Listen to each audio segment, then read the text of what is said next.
here with Saddleback Church's HIV/AIDS initiative in Melbourne, Australia at the International AIDS Conference 2014. Saddleback Church's HIV/AIDS initiative has brought 16 members and volunteers to help here at AIDS 2014. We have a booth where we get to meet thousands of delegates here at the conference, and we're able to interact with them and share with them the love of Jesus. We get to share with them the church strategy, what every church can do to help care for those living with HIV/AIDS in their community. We've prayed with people. We've seen genuine interest in what's been going on in Rwanda, as well as what's happening locally. We've had several countries come by and just ask, how do we do what we do? And they ask very hard questions. They ask questions like, well, how do you work with volunteers? Why don't you have to pay them to be part of what's going on? And we're able to share with them the power that the church offers and just that outreach that makes this all possible. So being able to share our model has been well received here at the conference this year. We're here sharing what every church can do to care for those living with HIV in their community. We have a church strategy, CHURCH. C stands for Care for and Support the Sick. Every church can care for those living with HIV and AIDS. It doesn't require money or outside resources to show love and compassion. We believe that every church is called to care for those living with HIV, those infected and affected by HIV and AIDS. Churches are able to provide love and compassion and hope in ways that organizations and governments can't. And the local church is all around the world. That's why the church is the hope of the world and a perfect place to care for and support the sick. When I talk to people, after I kind of say, hey guys, how are you today? They'll come over and talk, you know. And they'll ask, well, what are you doing here? And I'll go, well, we're here because number one, we think a church should be here. And number two, I said, I'm here because being at an AIDS convention, I'm a support group leader for AIDS. And in this little bag here is a card that'll show you how to start an AIDS ministry in your church. The church can handle HIV testing and counseling. Every church can open up their doors and open a clinic and have members from their community and from their church come and get tested. At Saddleback Church, we offer free confidential HIV/AIDS testing, and we encourage churches all around the world to do the same. The Center for Disease Control recommends that every person between the ages of 13 and 64 get tested for HIV at least once in their lifetime. For those at higher risk, the Center for Disease Control recommends that they get tested annually. And the church can be part of this solution. You can open up your church and offer HIV testing. There are two reasons to know your HIV status. One, if you're negative, stay negative. And two, if you're positive, you can access care and treatment and avoid spreading the virus to other people. Here's a message from Elizabeth Steife, the director of our Global HIV/AIDS and Orphan Care Initiative. We have people from all over the world that are coming to us and they're asking, what can we do? How can anyone be involved? And most importantly, how can the church be involved? Because the church is the hope of the world. So if you've asked that question, why would I want to be involved? How can my church be involved?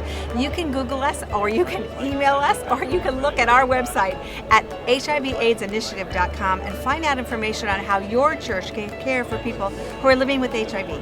Because you know, it's a pandemic that affects everyone, and every believer needs to care. And your church can go anywhere in the world, and we'll show you how. We'll give you tools and training to partner with the local churches all around the world to help them begin to care for people who are living with HIV. Because it is a pandemic, and we can end the pandemic, and Saddleback Church has tools for your church. The third thing is you unleash a volunteer labor force. The church has over 2 billion believers all around the world, and there are more than enough people to care for those living with HIV and AIDS. You could go into a remote village and there might not be any running water or postal service, but there is a church.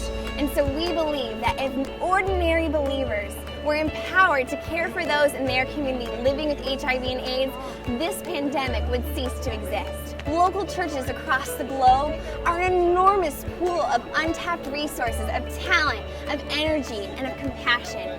What an impact we could make if local churches started showing up and caring for those living with HIV and AIDS. Some might ask, why work with a local church?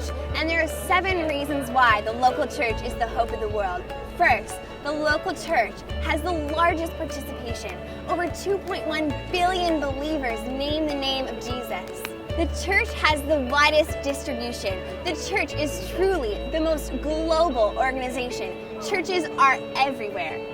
The church has the simplest administration. The local church is made up of grassroots networks that is extremely efficient and fast. The church has the fastest proliferation. HIV grows at a rate of 6,000 new infections every day, but the local church grows and multiplies by 60,000 new believers every day. The church has the longest continuation. The church has been here for over 2,000 years. No organization or government can even come close to that. The church has the strongest authorization. Jesus Christ created the church and He gave us the authority to go out and do good works. And finally, the church has the highest motivation. The church has the highest motivation because Jesus Christ commanded us to go out and love others. R, remove the stigma. Your church has the opportunity to remove the stigma and the shame that comes with being HIV positive. The church must embrace people who are HIV positive by replacing rejection and alienation with mercy and compassion. It's not a sin to be sick. We must not ask, how did you become infected? But instead, how can we help? Jesus' life and ministry revolved around caring for the outcast and healing the sick. As His followers, we are called to do the same thing. When I look back 3 years ago, I would have never had any idea that I could come represent a church at this conference. When I look back, I would be scared to death to approach somebody that had HIV or AIDS, because like many uneducated people, I believed I could get it just by shaking hands or being around somebody. And being part of this team, my wife joined it first, I've learned that there's a lot of misunderstanding and miscommunication regarding this pandemic. And I think the more people that understand it, the more we're focused on trying to help find a cure and less about the fear that we have about people that are suffering through this pandemic.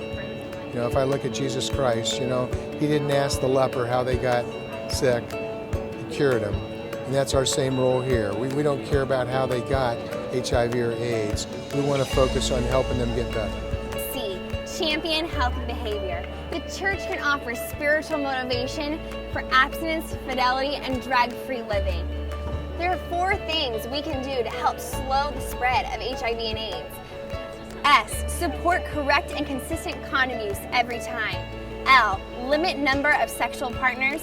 O, offer needle exchange. And W, wait for sexual debut. Not only can we slow the spread of HIV and AIDS, but we can also stop it. S, save sex for marriage. T, teach men and boys to respect women and children. O, offer treatment through churches.